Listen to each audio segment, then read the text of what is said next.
ठीक है, अभी अभी बतलाते हैं। हाँ, बढ़िया बढ़िया है। चलिए, तो हम लोगों के पास प्रश्न जो था क्या था? CO2 का इलेक्ट्रॉन बिंदु संरचना। इलेक्ट्रॉन बिंदु संरचना।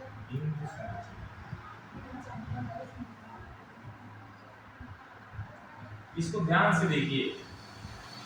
इलेक्ट्रॉन बिंदु संरचना यदि आ जाएगा ना, तो आप लोगों को सहसंयोजक बंध कहीं पर भी होगा, आसानी से बना सकते हो। कोई भी तत्व आपको दे दिया जाए। तो अब यहाँ पर देखो, सबसे पहले इसमें CO2 में हमारे पास दो तत्व हैं। पहला तत्व है कार्बन और दूसरा है ऑक्सीजन। ऑक्सीजन की संख्या 2 है और इसका परमाणु क्रमांक कितना होता है? 6। इलेक्ट्रॉनिक विन्यास होगा 2 4। इसका अर्थ है कि कार्बन की संयोजकता 4 होती है, ऑक्सीजन का परमाणु क्रमांक 8 होता है, तो इसका इलेक्ट्रॉनिक विन्यास 2 और 6 हो जाएगा। इसका मतलब यहाँ पर ध्यान दीजिए, इसका मतलब होगा कि यहाँ पर इसकी संयोजकता क्या हो जाएगी? 8 - 6 बराबर 2।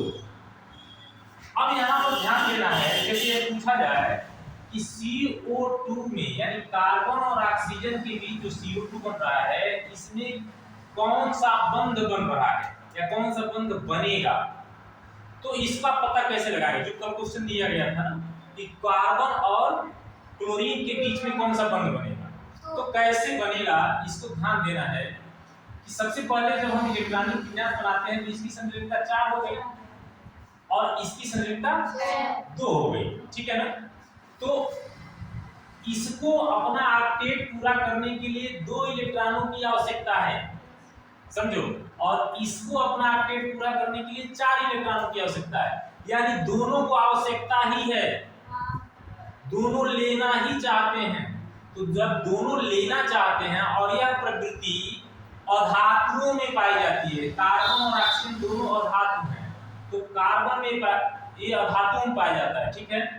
तो ये दोनों लेना चाहते हैं। जब दोनों लेना चाहते हैं, कोई देना नहीं चाहता, तो क्या होगा? तब साझा होगा, तब साझा होगा, और साझा होगा तो कौन सा बंध बनेगा? सहसंयोजक बंध बनेगा। आपको याद होगा कि आयनिक बंध तब बनता है जब एक देने के लिए तैयार हो और एक लेने के लिए तैयार हो, लेकिन यहाँ आप देख रहे हो दोनों लेने के लिए तैयार है। अब समझिए, इसको 4 इलेक्ट्रॉन की आवश्यकता है और इसको 2 की आवश्यकता है, तो एक कार्बन है और इसके 4 इलेक्ट्रॉन, 1 2 3 4 हो गए। ऑक्सीजन सुनिए, और ऑक्सीजन इधर है, इसके कितने होते हैं? 6 इलेक्ट्रॉन बाहरी कोश में होते हैं ना, बोलो। यहाँ पर भी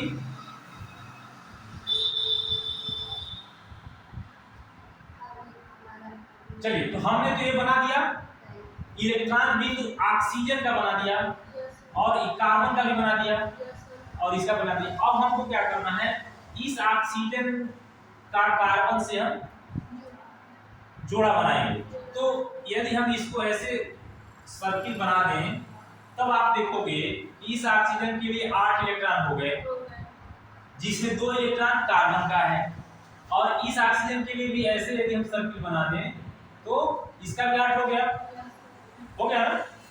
लेकिन कार्बन का भी तो 8 होना चाहिए, तो कार्बन का 8 होना चाहिए। इसका मतलब यह दोनों का साझा जो किया है ना, 2 अपना दिया, 2 ऑक्सीजन का लिया, तो ये 4 हो गया और इधर भी 4 हो गया।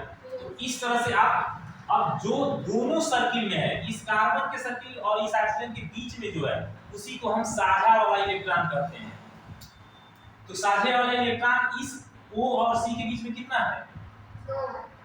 इलेक्ट्रॉन 4 है, यानी 2 युग्म है। 4 इलेक्ट्रॉन है, तो इसका मतलब है कि 2 युग्म है। 2 इलेक्ट्रॉन, 2 युग्म जब होगा यानी 2 जोड़ा इलेक्ट्रॉन होंगे, तो वहां पर डबल बॉन्ड बनता है, 2 बंध बनता है। अब यही हो गया इलेक्ट्रॉन की संरचना, इतना ही है।